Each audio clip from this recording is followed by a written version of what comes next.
سورۃ الانعام آیت نمبر 155۔ تو پہلے کس کا ذکر آیا، کس کی شریعت کا؟ ابراہیم علیہ السلام کی۔ پھر کس کا ذکر آیا آیت 154 میں؟ موسیٰ علیہ السلام کی شریعت کا۔ اب آیت 155 میں اسی کا تسلسل، اسی کی کنٹینیوٹی میں کیا آ رہا ہے؟ اسلام کی شریعت کا ذکر، قرآن کا ذکر آ رہا ہے۔ تو بتایا کہ تسلسل وہی ہے، تعلیمات وہی ہیں، کوئی اجنبی چیز نہیں ہے، کوئی اسٹرینج چیز نہیں ہے کہ تم اس قدر وحشت زدہ ہو رہے ہو اور اتنا پریشان ہو رہے ہو۔ یہ جانی پہچانی تعلیمات ہیں جو اسلام لے کر آیا ہے۔ اسلام نے کوئی نئی نویلی تعلیمات تو نہیں دی تم کو، یہ وہی تعلیمات ہیں جو کہ موسیٰ علیہ السلام کی شریعت میں تھیں، وہی ہیں جو کہ ابراہیم علیہ السلام کی شریعت میں تھیں۔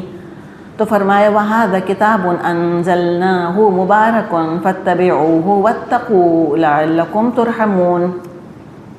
اسی طرح یہ کتاب ہم نے نازل کی ہے، ایک برکت کتاب ہے، بس تم اس کی پیروی کرو اور تقوی کی روش اختیار کرو تاکہ تم پر رحم کیا جائے۔ ہاذا کتاب، آ گئی یہ کتاب، دیکھو یہ کتاب آ گئی تمہارے پاس ہے، قرآن کا ذکر ہے، اور اس کی صفت کیا بتائی ہے؟ مبارک۔ کس نے نازل کی ہے؟ اللہ نے۔ اللہ خود کتنا بابرکت ہے، تبارک الذی بیدہ الملک، تو اس کو اللہ نے نازل کیا۔ تو کیا یہ کتاب کی شکل میں آئی تھی یہ تعلیم؟ یہ تو دراصل کلام کی شکل میں نازل ہوا، ہاذا کتاب۔ لیکن جب اللہ تعالیٰ کے رسول نے وحی سنا دی تو پھر کیا ہوا؟ پھر وہ لکھ لی گئی۔ تو قرآن کو کتاب بھی کہا گیا ہے، اور قرآن کو قراءہ بھی کہا گیا ہے۔ اور ہم جانتے ہیں کہ علم کی یہی دو برانچز ہیں، قراءہ و کتابہ، پڑھنا اور لکھنا۔ ہم کہتے ہیں لکھا پڑھا انسان، لٹریسی اسی کو کہا جاتا ہے۔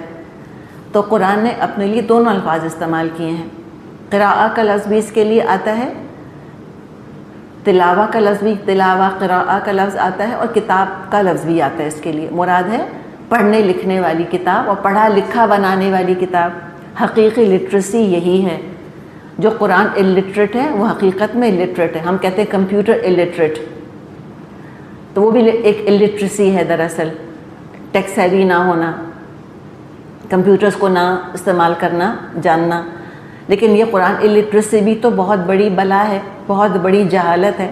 سارا علم انسان دنیا کا حاصل کر لیتا ہے، قرآن اس کو نہیں آتا، تو علم کا صحیح استعمال کر کے وہ جنت حاصل نہیں کر سکے گا، وہ صحیح راستے کو نہیں پا سکے گا، صراط مستقیم پہ نہیں آ سکے گا۔ تو یہ کتاب ہے، اللہ نے تو اس کو وحی کے طور پہ، کلام کے طور پہ نازل فرمایا، پھر صحابہ نے لکھ لیا، تو ان کے ہاتھوں میں تو لکھی بھی موجود تھی، تو قرآن لکھ لیا گیا تھا خود آپ صلی اللہ علیہ وسلم ہی کی زندگی میں۔ آخری آیت نازل ہوئی وہ بھی لکھ لی گئی، تو قرآن مکمل ہو گیا تھا آپ صلی اللہ علیہ وسلم کی اپنی ہی زندگی میں۔ تو اللہ نے اس کو نازل کیا، اور بہت بابرکت ہے، بہت مبارک ہے، سینوں کی شفا ہے اس کے اندر، اعمال کی اصلاح ہے اس کے اندر، درست عقیدہ بتاتی ہے یہ کتاب۔ اس قرآن پر عمل کر کے اور اس سے موٹیویشن حاصل کر کے اتنی برکت ملی کہ مسلمانوں نے مشرق اور مغرب فتح کر لیے، سپر پاورز نے گھٹنے ٹیک دی ان کے آگے۔ مال میں اتنی برکت ہوئی کہ قیصر اور کسریٰ کے خزانے لد لد کر مدینے آنے لگ گئے۔ اعمال میں اتنی برکت ہوئی، ایسا عدل اور انصاف انہوں نے پھیلا دیا کہ لوگ آج تک یاد کرتے ہیں۔ بہت ترقی ہوئی، کہا کہ وہ جو گڈریے تھے، وہ بکریاں چرایا کرتے تھے، وہ دنیا کے نگران اور نگہبان بن گئے اور پاسبان بن گئے۔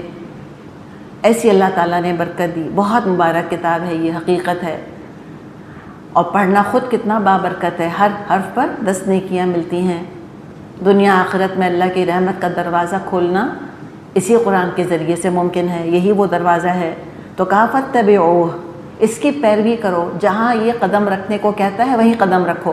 احکامات تو ماننے ہیں، مشورے بھی مانو، ہدایات بھی مانو، اپنے مزاج کو ہم آہنگ کر لو اس کے مزاج کے ساتھ، سنکرونائز کر لو، بانڈنگ کر لو اپنی اس کے ساتھ، تمہاری ویو لینتھ مل جانی چاہیے قرآن کے ساتھ، یہاں کہے وہاں تمہارے اندر اترتا چلا جائے، یہاں یہ غذا آئے تم کو ہضم ہوتی چلی جائے، سمجھ میں آتا چلا جائے، تمہاری زندگی کا حصہ بن جائے۔ ایسا پکا تعلق اس کے ساتھ رکھو، اسی کی پیروی کرنی ہے۔ واتقوا اور اللہ کا تقوی اختیار کرو لعلکم ترحمون یقیناً تم پہ رحم کیا جائے گا. یعنی اس میں بڑی رجا ہے, بڑی امید ہے. لعل, اور جب اللہ کہتا ہے لعل اس میں یقین ہوتا ہے, اللہ امید دلا رہا ہے ایک چیز کی. اور جب بادشاہ امید دلاتا ہے کسی درباری کو تو بادشاہ کا کلام عام انسان کی طرح نہیں ہوتا. عام انسان کہتا ہے شاید تم کو میں یہ چیز دے دوں, پتہ نہیں دے یا نہ دے. بادشاہ اگر کہے کہ تم یہ کام کرو شاید تم پہ نوازشیں ہوں, اس کا مطلب ہے وہ وعدہ کر رہا ہے. اس میں دراصل ایک پرومس ہے جو کہ چھپی ہوئی ہے, یعنی کہ جو یہ کرے گا یقیناً اس پہ رحم ہوگا. لیکن لفظ لعل استعمال ہوا ہے. اور یہ کتاب کیوں نازل کری؟ تو رحمت کے طور پہ نازل کری, اور دوسرے قطع حجت کے طور پہ. دو مقاصد ہیں. اس کا نزول ماننے والوں کے لیے رحمت ہے اور نہ ماننے والوں کے لیے قطع حجت ہے. قطع قاف تا عین, قطع کا مطلب کاٹنا, حجت یعنی ایکسکیوز. کوئی ایکسکیوز نہیں ہوگی قیامت کے دن ان لوگوں کے لیے کہ جن تک یہ قرآن پہنچ گیا. جنہوں نے قرآن کو نہیں مانا اب ان کے خلاف قرآن گواہ بن کر کھڑا ہوگا.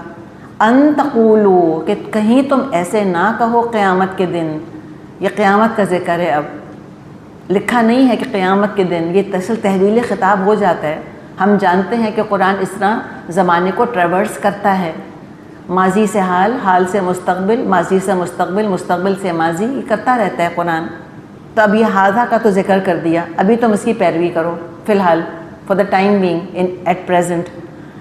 کہیں فیوچر میں ایسا نہ ہو کہ تم نے اس کی پیروی نہیں کری آج حال میں, تو مستقبل کہیں ایسا معاملہ نہ ہو ان تقولوا, کہ تم پھر اللہ کے آگے کھڑے ہو کر یہ ایکسکیوز پیش کرو انما انزل الکتاب علی طائفتین من قبلنا, کہ کتاب تو ہم سے پہلے کے دو گروہوں پر نازل کی گئی تھی.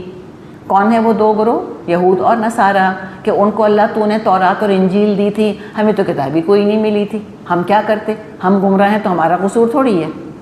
اب قرآن آ گیا, اب نہیں یہ ایکسکیوز دے سکتے مشرکین مکہ کہ اچھا وہ کتاب تو پچھلے دو گروہوں پر نازل ہوئی تھی, وَإِن كُنَّا عَن دِرَاسَتِهِمْ لَغَافِلِينَ, اور ہمیں تو کوئی خبر ہی اس کی نہیں تھی کہ وہ کیا پڑھتے پڑھاتے ہیں. یہ ایک اور مزے کی بات ہے جو اللہ تعالیٰ نے ہم کو یہاں بتائی ہے کہ ہم تو ان کے پڑھنے پڑھانے سے ہم تو غافل ہیں. کیوں؟ ریزن تو بتائیں ذرا.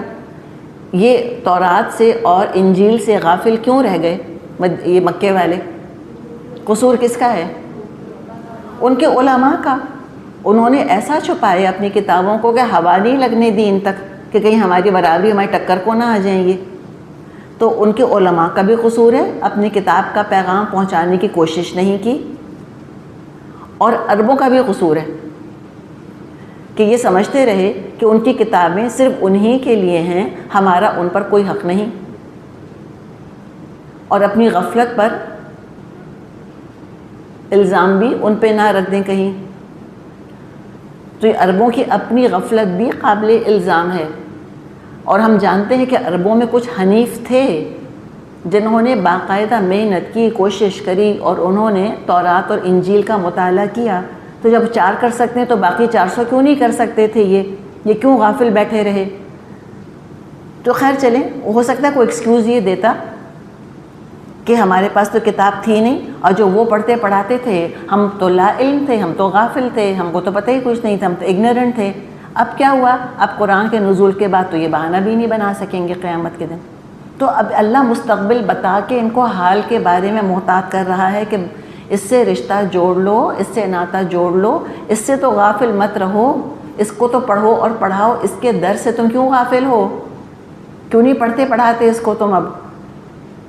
او تقولو, یا تم کہو, لو انا انزل علینا الکتاب, اگر ہم پر کتاب نازل کی گئی ہوتی, لکننا اہدی منہم, تو ہم تو ان سے زیادہ ہدایت یافتہ ہوتے. اچھا, یہ بھی بڑے مزے کی بات ہے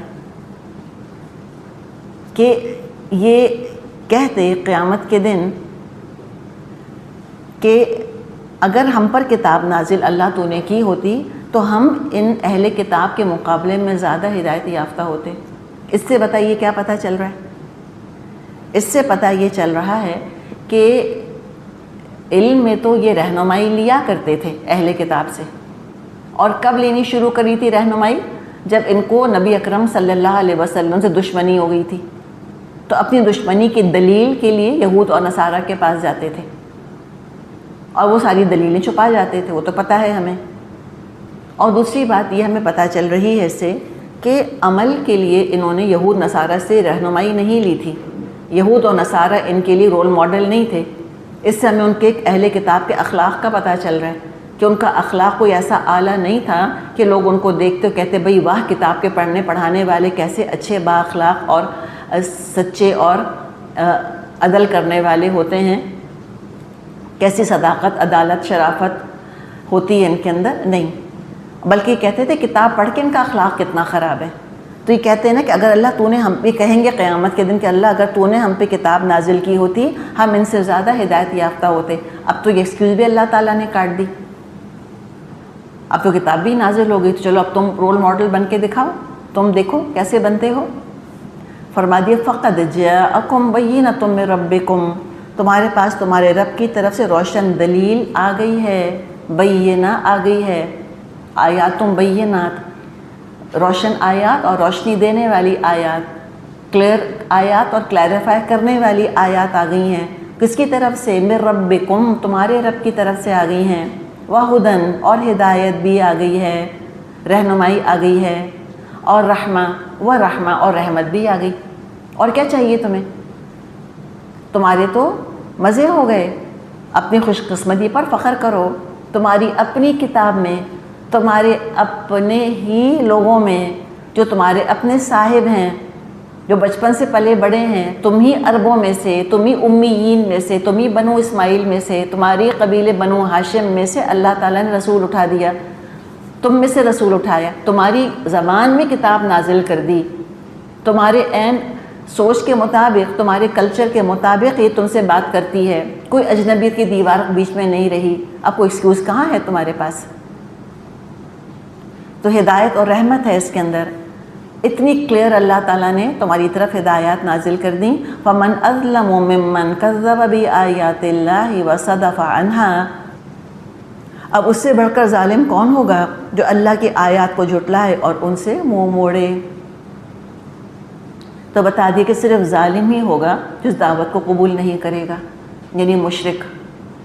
اللہ نے کہا ہے نا ان الشرک لظلم عظیم، شرک بہت بڑا ظلم ہے، مشرک ہی اس کو جھٹلائیں گے اور پورا زور لگائیں گے کہ دوسرے بھی اس کو قبول نہ کریں۔ فَمَنْ أَظْلَمُ مِمَّنْ كَذَّبَ بِآيَاتِ اللَّهِ وَصَدَفَ عَنْهَا، اس سے بڑھ کر ظالم کون ہوگا جو اللہ کے آیات کو جھٹلائے اور ان سے منہ موڑے۔ تو ایسے تھوڑی اللہ اسکاٹ فری چھوڑے گا ان کو۔ سَنَجْزِي الَّذِينَ يَصْدِفُونَ عَنْ آيَاتِنَا سُوءَ الْعَذَابِ بِمَا كَانُوا يَصْدِفُونَ، جو لوگ ہماری آیات سے منہ موڑتے ہیں، اس منہ موڑنے کے بدلے ہم ان کو بدترین سزا دے کے رہیں گے۔ یعنی ایکسکیوز کوئی نہیں ہوگی ان کے پاس قیامت کے دن، ایکسکیوزز تو اللہ تعالیٰ نے ساری پہلے ہی کاٹ دیں۔ اب ہوگا کیا کہ یہ قبول نہیں کریں گے، اور جب یہ آئیں گے قیامت کے دن تو شدید ترین اللہ تعالیٰ ان کو سزا دے گا۔ چلیے یہاں پر ہم رک جاتے ہیں، اگلی آیت جو ہے اس میں تھوڑی سی ہمیں پھر تفسیر کرنی ہوگی انشاءاللہ تعالیٰ، وہ پھر ہم کر لیں گے اللہ نے چاہا۔ چلیے جی یہاں تک کرتے ہیں۔ سبحانک اللہم و بحمدک، نشہد ان لا الہ الا انت، نستغفرک و نتوب الیک۔ السلام علیکم ورحمۃ اللہ وبرکاتہ۔